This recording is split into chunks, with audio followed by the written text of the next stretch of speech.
Uh, my, n- my name is Susanna Howieson, and I am from Lewis Burke Associates. We are a government relations firm primarily focused on research organizations. We also represent a number of universities. We have been in the business for 30 some years, and I think we've just uh, leapt over the 50-person threshold, but we have a range of backgrounds and cover a range of topic areas, as you can see in the tiles there. I personally have been with the firm for about a little under 2 years, and I've come from the Department of Energy's Office of Science. I also spent a year on the Hill with a lab alum, former Fermi Lab researcher, and spent about 10 years working for a think tank that supports the White House Office of Science and Technology Policy. So starting at the beginning, there are three branches of government that impact science and technology policy. The first two are the ones we focus on the most, but can't forget the sneaky judiciary, which can have some pretty significant impact. But primarily, we deal with the legislative branch.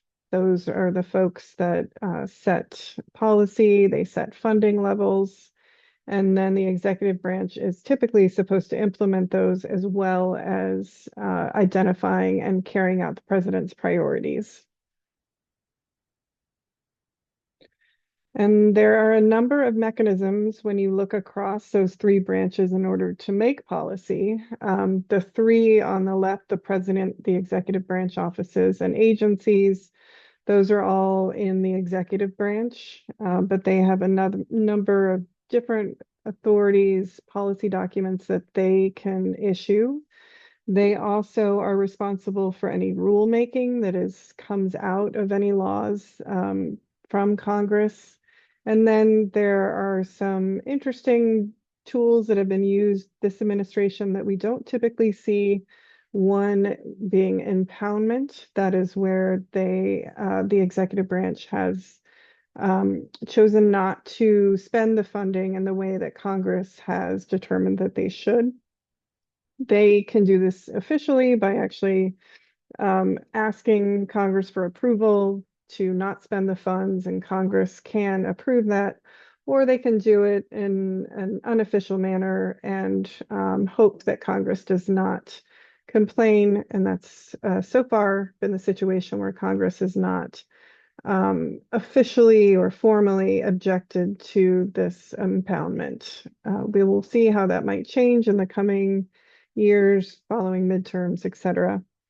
When we look at Congress, their primary ways of are not only laws and bills and then the accompanying report language, but also just by holding hearings. This is a way that they can bring attention to certain aspects. And then there's also investigations and oversight hearings that can result in policy.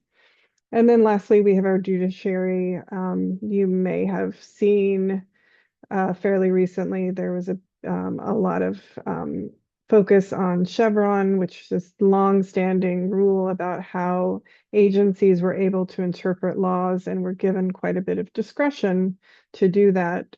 This has been precedent for decades, and that was just overturned. We're still waiting to see the full impact and what this really means for agencies and rulemaking, but that's an example of how judiciary can really significantly impact science and technology policy.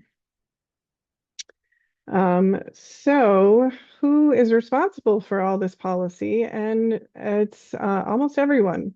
And I just wanted to primarily draw your attention to where you might fit into this schematic. You are a constituent yourself. You have members of Congress and the House and the Senate, and you should definitely use your voice to influence how they are voting and where they are putting money in the appropriations. You are certainly an interest group yourself. as a group of physicists, there are plenty of associations, of which APS is one, and they do engage on the Hill and with agencies, and that is something that you should certainly support or be a part of if possible. And then also thinking just about as an expert, are there studies you can be involved with, reports? I just had to leave a National Academy study that I'm on early. We're in the report, we're in the finalization stage, which is probably the most frustrating part of it all, but it is a good use in if you can influence policy that would help you or your research. Um, all right, so first I'm going to focus on Congress and their role in making policy. There's two main buckets of activities that they are responsible for. One is authorization, and that is really about creating the programs, creating the agencies, writing the law, and it will establish the framework with which, laying out what a program should do, what kind of research it should be focusing on, which agencies should be involved, et cetera. This is just an authorization for the agency to do the thing. And it's only saying that the government can do this thing and can spend a certain amount of money on it. So it'll say, this program should spend 5 million a year on battery storage research, for example. So that's just half of the piece, half of the puzzle. The other half are appropriations, and this is what actually provides the funding to those programs that have been authorized, cutting the check, as it were. And every agency needs that appropriation bill to actually get the money. You are technically not supposed to authorize new programs through appropriations bills. It happens all the time, but just want to throw that out there. It's technically not something you're supposed to do. It's supposed to be authorized through the authorization process, and then the funding is allocated through the appropriations process. In terms of committees, in both House and Senate, there are authorizing and appropriations committees. It would be amazing if there were 4 equal sets of committees, but of course they're not. Nothing is that simple. I just focused on energy because that's my focus area, but you can just see that if you're looking at who's authorizing the Department of Energy in the House, we're looking at science, space, and technology. And then on the Senate, you're looking at energy and natural resources and commerce, science, and transportation, depending on which part of the research you're looking at. For appropriations, there are 12. Once again, they're not a perfect match, but they're pretty close. The ones that we care about the most are energy and water development and related agencies. So if you hear anyone say SUD or HUD, that's what they mean. They mean Senate Energy Water Development or House Energy Water Development. People love acronyms in DC. All of these have acronyms, and many of those acronyms you do not actually say in the way that you're supposed to. But moving on. So for appropriations, we talk a lot about it, but it's interesting to note that it's actually it's not a significant portion of the budget. It's actually all we're talking about is discretionary funding, which is actually about a third. Most of the budget goes to mandatory spending, and this is Social Security, Medicare, Medicaid, and other programs such as that, and then interest on the debt. So if you see on the figure, what we're only dealing with is the bottom third. And this covers everything else: education, research development, defense, which is obviously a huge portion of the budget, national parks, environmental protection, transportation, everything. So that's one point to make. The other is, if you've ever heard about earmarks, they are now typically called congressionally directed spending. That is built into the appropriations process. And that is where typically in an appropriation, it will say, Department of Energy's Office of Energy Efficiency and Renewable Energy should carry out a program focused on battery storage research. And it is allocated $50 million to do this program, full stop. If it was an earmark, it would say, DOE's Office of Energy Efficiency and Renewable Energy should carry out a program for a university-based battery storage research program at University of Nebraska. So it would be naming exactly who is supposed to get that money, and it would give a funding amount. This is what a lot of lobbyists spend a lot of time doing, is getting language like that in the appropriations bills. There have been, going back at different points of history, pushback from various groups about doing this. It, can seem unfair, putting your thumb on the scale, etc. There was a period of time when there were no earmarks whatsoever. That has been walked back a bit, but there are limitations on the earmarks now. For example, Office of Science does not have earmarks. They only have requests for programs. So typical, which is for those of us that follow this, makes us all laugh because there has not been a typical budget since I've been in DC for the last 15 plus years. But what is supposed to happen is in February, the president is supposed to submit what is called the president's budget request. And this is supposed to lay out everything that they would like to spend money on, all of their priorities in detail, agency by agency. If this were going to happen on time, we would expect to receive the FY 2027 budget request in February of 2026. So we're always planning for the year ahead. Then Congress would receive that, and prior, just so you know, prior to that February occurrence, there has been a ton of back and forth between the agencies and OMB, the Office of Management and Budget, and other offices in the White House to set those levels. And there's a lot of negotiations and priority setting that has already gone on by the time we get to February. But assuming that has all gone to pass, we get it in February, it goes to Congress, and then they start their process. They have to figure out what the top line numbers are for the overall budget, and then they have to divvy up all of those numbers across those 12 different subcommittees. And then they have to write lengthy bills that describe exactly which programs will get what. Each of those bills are what's called marked up, meaning they have a hearing where all of the either congressmen or senators can provide amendments, can strike things, and then each committee would then approve their version of the budget, and then they would go to the full House and Senate, and then those would hopefully be passed.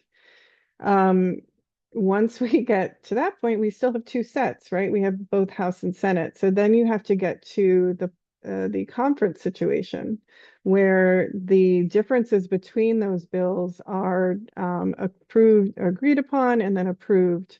And then finally, in September, prior to the fiscal year ending, we are supposed to have a full set of appropriations. Like I said, we have not seen this in some time. But I will say for FY 27, we know that we are in the pass back period. That's when OMB passes it back to the agencies and vice versa. So they are at least in the process of negotiating in the executive branch what they will presumably release in February. So this year, as we all remember, there was a government shutdown. Starting at the end of the fiscal year. It lasted through November. It was the longest one in history, 43 days. On November 13th, we signed a continuing resolution that is keeping level of funding at the level at which it was prior. So no allowance for inflation. There's no ability to have new programs. And if you remember, we've actually been on a continuing resolution all of last year as well. So all of 2025 was a continuing resolution. So we are still operating under FY24 levels, which is on one hand good because we all saw that this administration uh, wanted to cut a lot of funding for science and technology. So by preserving the old levels of funding, in some sense, we were maintaining the status quo. That's the good side. On the bad side, once again, there's no ability to have new programs. There's not allowing for inflation. Everything gets expensive as time goes on. And so there was an inability to respond to any changes if there's, new science we want to pursue, et cetera.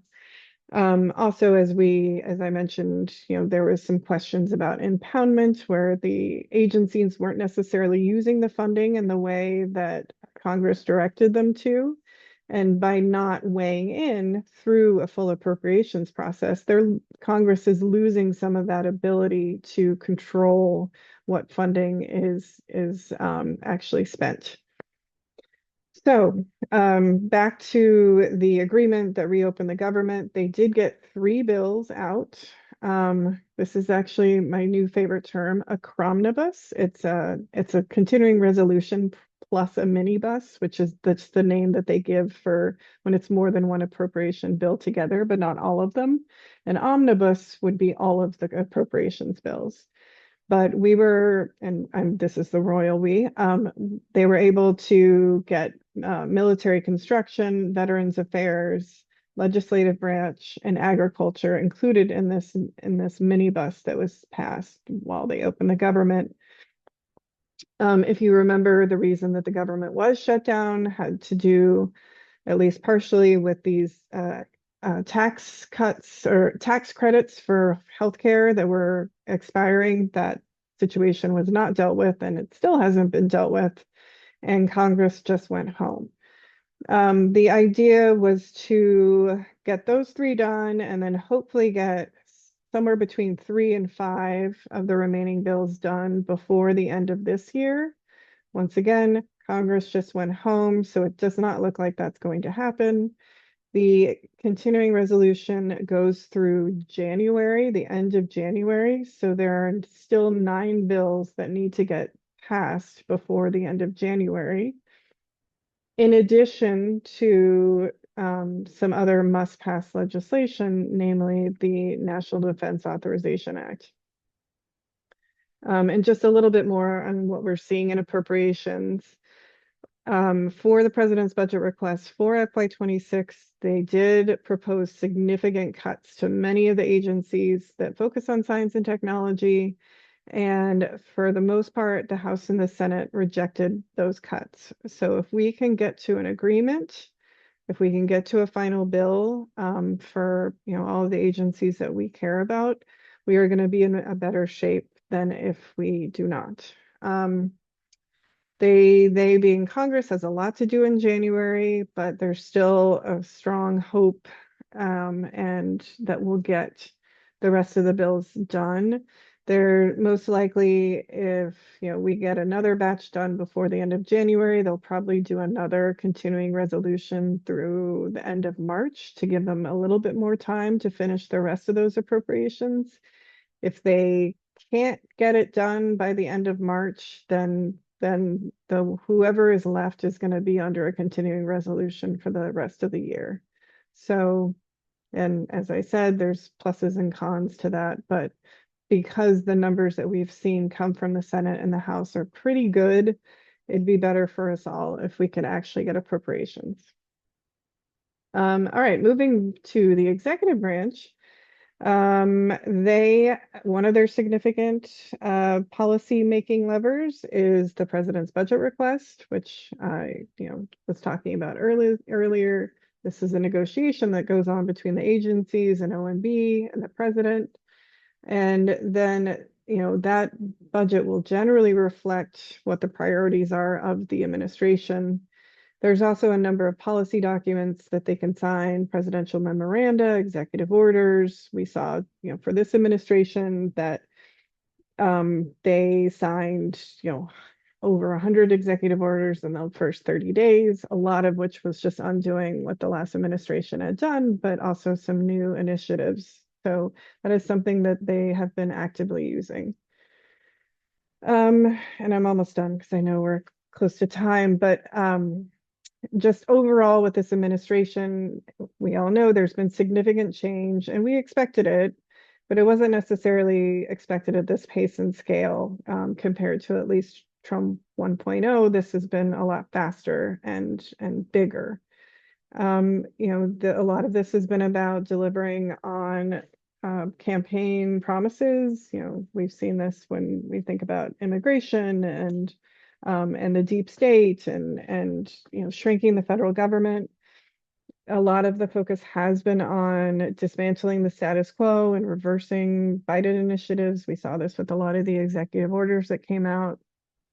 There are definitely focus areas that the administration has identified and even though their goal is for less funding overall, we are, still in the transition, but there's definitely some signs that, we will reach a new paradigm at some point, and there will be changes to the current model of, how governments and universities and national labs have worked together up to this point.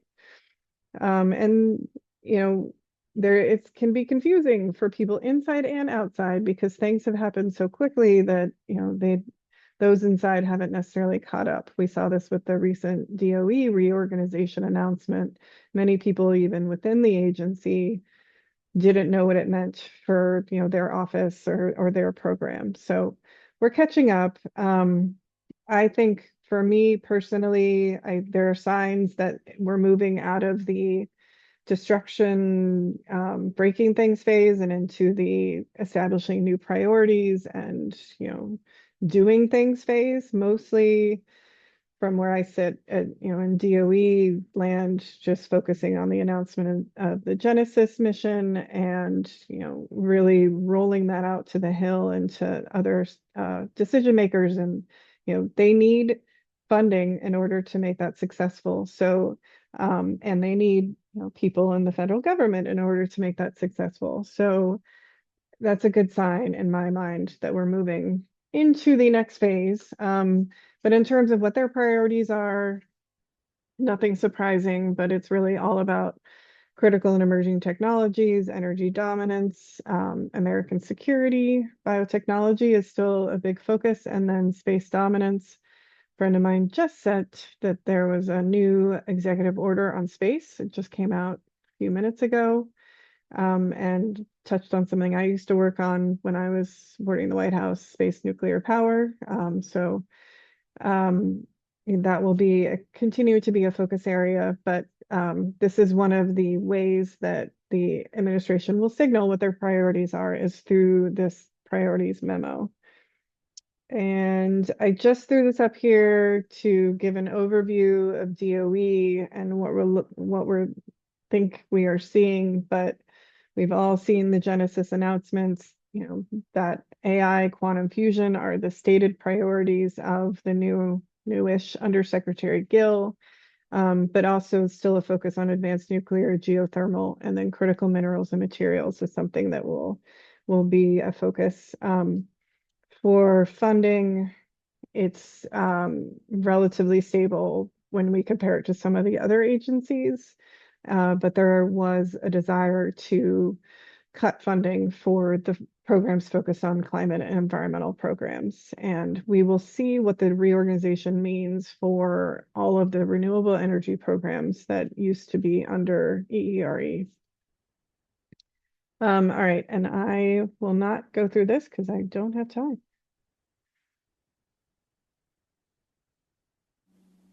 So Thanks. that is it for me. Thank you very much, Susanna. We have some questions that came in on the live document. From Heidi, can you comment on good practices in citizen comments during the notice and comment process for new federal rules? I mean, we've still been encouraging all of our clients to engage as much as they can, because this is your ability to communicate with the government, especially from Office of Science perspective. As you know, we used to have 6 advisory committees, and now we have 1.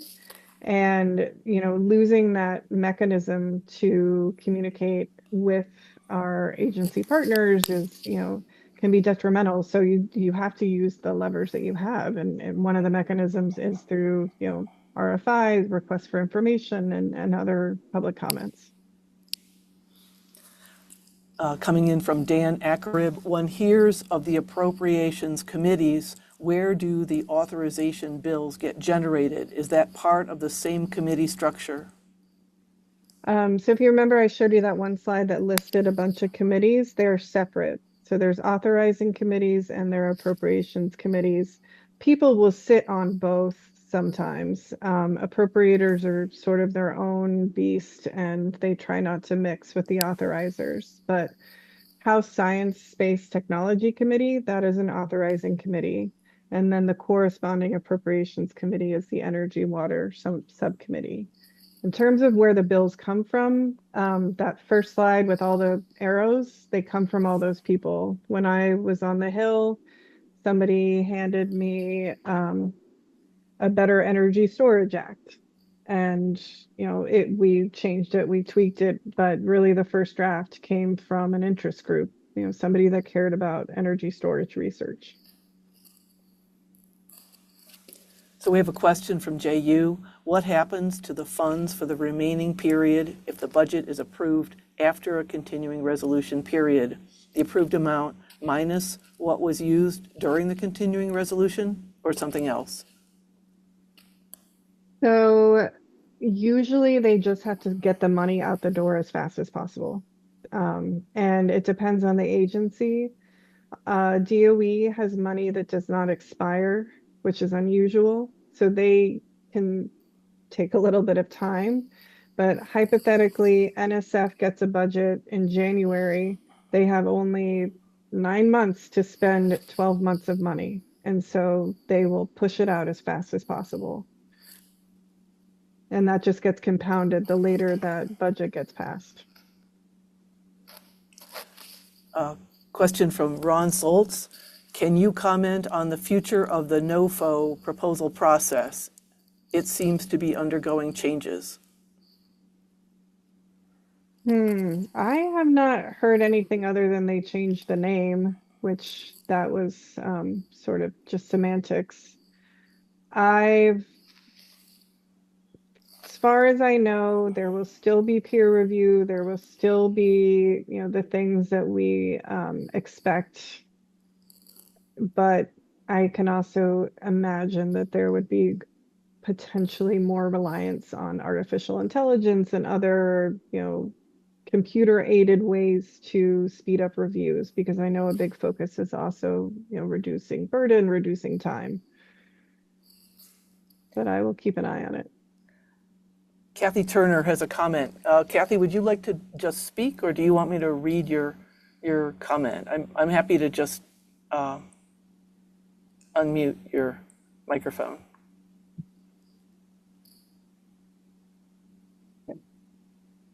Oh, here. No, I was just responding to Jay, just saying, yes, if we've already spent, whatever, 500 million during the CR and our total approved is $1 million, then we only have another $1 billion, another 500 million to spend. Is that what you were asking? I think that's what Jay was asking. Okay. All right. Yes, he said yes in the comments. Thank you very much, Susanna. We'll now move on to the next speaker. So now our next talk will be by Lauren Larson.